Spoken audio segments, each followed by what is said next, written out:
निशुम्भ शुम्भ गर्जनी प्रचण्ड मुण्ड खण्डिनी वने रणे प्रकाशिनी भजामि विन्ध्यवासिनी।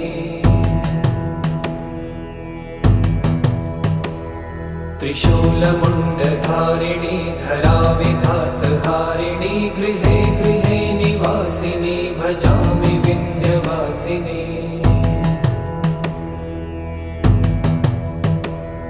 दरिद्र दुःखहारिणी सदा विभूतिकारिणी वियोगशोकहारिणी भजामि विन्ध्यवासिनी।